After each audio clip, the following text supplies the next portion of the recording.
Here's a detailed step-by-step guide on how to propagate a lemon tree from cuttings. Choose an ideal branch. Select a healthy and vigorous branch that has fresh growth and displays no signs of disease or damage. Take an appropriate cutting. Cut a 3 to 6 inch section from the selected branch, ensuring you have at least 2 leaves or nodes still intact on the cutting. Prepare the cutting. Remove all but the top 2 sets of leaves from the cutting. Apply a rooting hormone. Dip the cut end of the stem into a rooting hormone powder to stimulate root growth. Plant the cutting. Place the cutting in a well-draining potting mix, making sure the leaves and the 2 sets of remaining leaves are fully covered. Water the potting mix thoroughly. Ensure that the cutting itself does not get too wet. Water the soil thoroughly, allowing the soil to dry slightly between watering. Maintain proper care. Keep the container in a warm and bright area, preferably between 70 to 80 degrees Fahrenheit. Ensure the lemon tree cutting receives bright, indirect sunlight for optimal growth. Monitor growth. Wait for several weeks for the cutting to establish roots. Once roots have formed, the cutting will mature into a thriving lemon tree.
Here is a more casual breakdown of the process. Why prune? Keep things healthy.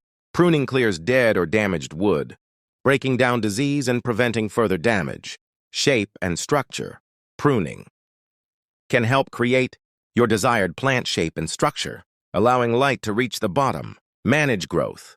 Pruning can help control your plant's size and growth pattern. What's to prune? Dead, broken, or damaged branches. Remove these immediately to prevent complications. Tangled or rubbed branches. Remove these to prevent disease and tangling. Competing branches. Remove branches from 2 sides that are growing towards each other, encouraging a strong central leader. Low branches, if needed. Remove lower branches to improve the whole plant's appearance and make maintenance easier, but may also impact your plant's roots. Water shoots and suckers. These shoots are fast-growing. Vertical ones that can drain energy from the plant and should be removed. When to prune? Early spring. It's best to prune before new growth comes in. According to the Fiskars website, summer. Pruning during hot, dry weather can stress your plant. Fall. Avoid heavy pruning during the fall, as it can slow down your plant's ability to protect itself before winter. How to prune? Use clean cuts. Make quick. Clean cuts. Avoid cutting off branches at the branch collar, the swollen area where the branch merges with the tree. Cut above outward-facing branches. This encourages more branches to grow out and prevents the ones inwards.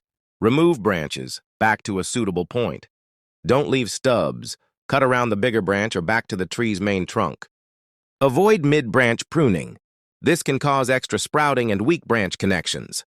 Consider the 1/3 rule. If you prune more than 1/3 of your plant's crown in a year, especially for larger trees, you can encourage unhealthy growth. Prune regularly. Regular pruning helps maintain a healthy plant structure and prevents you from needing 2 drastic changes later.